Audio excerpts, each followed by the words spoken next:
Ladies and gentlemen, welcome back to another video with Swaggle. And in this video, we got to talk about how tomorrow, the most expensive comic book in the entire world goes on sale. That is right.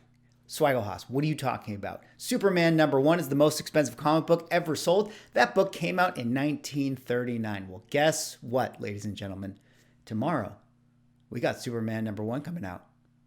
And it's an NFT. Uh-oh, here we go. The dislikes are coming. Before you guys dislike the video, let us just talk about this for a second. You know, I kind of view it as a little bit of my job to kind of just talk about with you guys what's going on in the marketplace, talk about some interesting things related to comic books. And yeah, sometimes we got to talk about NFTs. So I apologize to you guys out there who do not care about NFTs, but this is something to, just kind of keep your eyes on, and let's kind of break it down and talk about it a little bit. We'll kind of do our market checks on NFTs within the VEVE space. We'll talk about some other comic book companies. Dynamite Entertainment's doing some NFT stuff. And I really do think that kind of where we are, even though NFTs have become the meme, I do actually believe that they are very likely the future for the comic book industry. But before I get into the video, if you guys could drop me a like or comment or subscribe if you're enjoying the content, helps support the channel doing those things. Don't dislike it because it's an NFT video. But let us get into this video here today. Well, we got to talk about this news. Now, if you guys don't know, a little bit while back, I did a live stream with Sleepin' Comics. Good guy, great channel he's got going on. Sleepin' Comic Books always talks about NFTs, and he was on this live stream, and we did like a little bit of a show together. We talked about, the VEVE marketplace, the NFT marketplace, and at the particular time, there was a DC collection of Batman cowls that were coming out as NFTs. Now, it's probably a mistake that we knew about it all the way back then, but we did not make those purchases at that time because those cowls have actually gone to the moon ever since they came out some months back. But before I kind of recap the cowl thing, let's talk about this marketplace right here and talk about Superman #1. Just to catch you guys up to speed here, this is Palm NFT Studio. They have partnered with DC Comics to do their sort of own kind of NFT collections drop, et cetera, et cetera. Think of Palm NFT Studio as like a sort of a marketplace that is in collaboration with DC Comics here. Now, it's a little bit confusing because if you are familiar with the VEVE space, you would know that there are some DC brands that are actually associated with VEVE. For instance, one of the main statues that is sold on there is a Todd McFarlane Batman statue. And there are other sort of collectibles that DC has been putting out, but they have not been putting out comic books, specifically their comic books like Marvel has been putting out with their comic books. And tomorrow we are going to get the very, very first DC comic book ever to be dropped in the NFT space. And as you can see it right here, it is for Superman #1. So let's kind of dive into this article a little bit here. We'll talk about kind of what's going on and we'll kind of break it down. Collect comic book history, weekly digital collectible comics from the DC library. Collect each cover, unlock every issue. It's comic collecting for the 21st century. That is their little tagline. Now, there are a couple of DC comic books that have already sort of come out. These are in, collaboration with the Batman cowl that I talked about. Again, I'll get to that in a second. But this news right here is definitely kind of the big story. I think this is probably the most notable thing that DC is doing, is officially releasing their NFT Superman comic book right here. And I think it's really interesting overall. I mean, I don't think there's actually too much more to read on this, but you can see, you guys know Superman #1 from 1939, currently the most expensive comic book, physical comic book ever actually sold in the entire world. I believe it was a private sale around an 8.0 copy that went for $5 million. And this book is dropping tomorrow, and it's going to have a print count, I believe around 3,000 total, which is actually very, very low. This is something that is going to instantly sell out. Guaranteed it will instantly sell out. Full disclosure, I'm probably not going to try to buy one. I'm probably not going to make an attempt to buy one. I just want you guys to know that it's going to be dropping tomorrow. I will definitely pay attention to what the floor prices level out for that comic book. But, with 3,000, just to put it in perspective, if you guys don't know, those VEVE comic books have been coming out. And initially when they launched, they had Marvel Comics 1 was their very first title. I think they dropped like 60,000 total. I mean, they had the different tiers of it where you had the common, the uncommon, the secret rare, et cetera, et cetera. And that was sort of broken down into, percentages and things like that. But overall, they had 60,000 total minted copies, which was quite a lot actually. And I think through the processes of, VEVE putting out more stuff, eventually they would put out like a smaller print count for a lot of the comic books. I mean, most recently, one of the big books that they put out was an AF-15, and I believe that only had a print count around 10,000. And being that floor price is around like $400 right now or so, and if you think about like the Marvel Comics #1, I think the floor price for that one is also around, I don't know, $200, $300, $400, something like that. And those have 60,000 and 10,000 of a print count respectively. With this particular Superman #1 with a print count of 3,000, I think it's pretty safe to assume that the floor price for this will definitely be flirting with that $1,000 price point, at least, right out the gate tomorrow. We'll see what happens, but I kind of wanted to show you guys this, and I think that this is really interesting as it relates to kind of, comic book, the future of the industry and where it's kind of going. So one of the things that I talked about here was that DC all the way back when had released these sort of Batman cowls, and you can see right here, basically, if you're unfamiliar with how this NFT marketplace works, they had a collection drop. These are, fully unique cows. Each cow that comes out is truly individual. They have different traits that can match. For instance, it's completely random that this particular cow right here got a green, textured mask with the blue eyes. You can see this one right here got the black right here with the silver top and then the purple eyes. This one had a unique look. So all of these cows are individually minted, individually unique. And then there are certain traits that when you go into it, it'll actually break it down and it'll tell you like how rare the traits are. For instance, this classic yellow gloss vinyl, for instance, material #2 is only 2%. So only 2% of the actual cows that exist in the market have that particular feature. That's not to say that that's going to be the most expensive, but generally speaking, the cream rises to the top. If there are more unique cows that have more unique features randomly generated on them, those are going to probably be the most expensive out there in the market.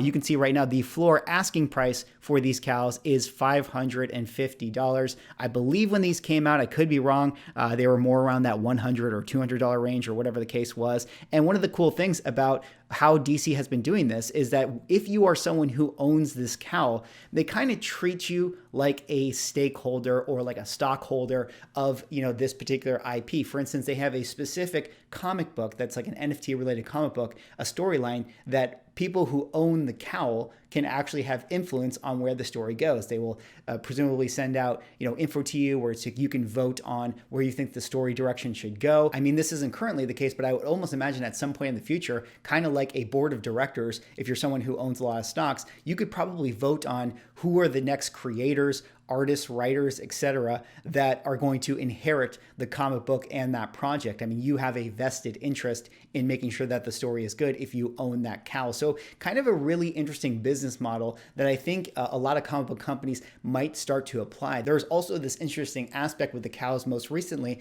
with the Black Adam film. If you are someone who owned one of those cows and you happen to live, I believe it was in either it was the Miami area or the New York area, you were actually able to redeem free tickets to Black Adam, and you got to go to a special screening where The Rock actually introduced a film. So this is kind of like the utility and some of the things that, these sort of companies, DC and Marvel, are starting to think about, starting to promote. And you can start to see how this business model might be very disruptive to the comic book market in the future. I mean, we all know that current comic books aren't necessarily as profitable as they should be. And it does feel like these different kind of revenue streams where perhaps people, purchase these NFT tokens and then they have, stake ownership in this particular title. And then the comic book that they actually read is free. So it's not that you're buying the comic book anymore. You are buying the NFT, and then that opens up all these options into your collecting and reading, enjoyment. So it's very, very interesting overall. And then you get all these little perks where you get movie tickets. Maybe Marvel will do this in the future. Imagine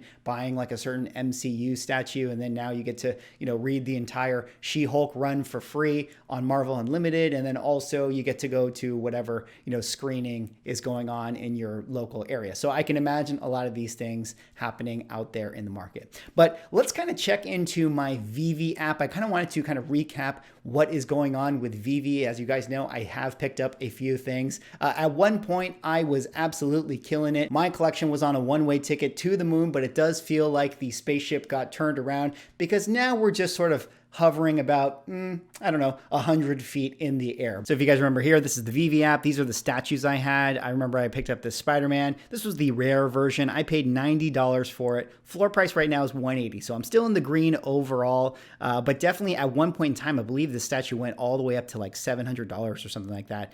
This Human Torch was gifted to me for $13. The floor price is $20. So, you know, house money, regardless. I think that statue at one point was around $150. I remember picking up this Fantastic Four issue #1. I bought it for 33 gems. Now it's 61. So I did 2x my money. But, you know, like all things in this marketplace, at one point it was valued at like, I don't know, the floor price was like 200, 300, 400, something like that. Here's an ASM #1. It's really interesting with a lot of these books. A lot of people, you know, were going strictly off of the rarity of the collection or the collectible. But now it does feel like, you know, some of the VEVE users are preferring just the comic book covers that look better. You know, the common ones have the full color like this Doctor Doom one, but the uncommon ones have no color and people generally don't like them. Now, this Darkhawk #1 here is obviously the prize of my collection. I paid $16. It's worth $3 right now, but you know that Darkhawk #1, the NFT, is absolutely going to get to the moon eventually. Now, the last little thing that's interesting to talk about is the AF-15.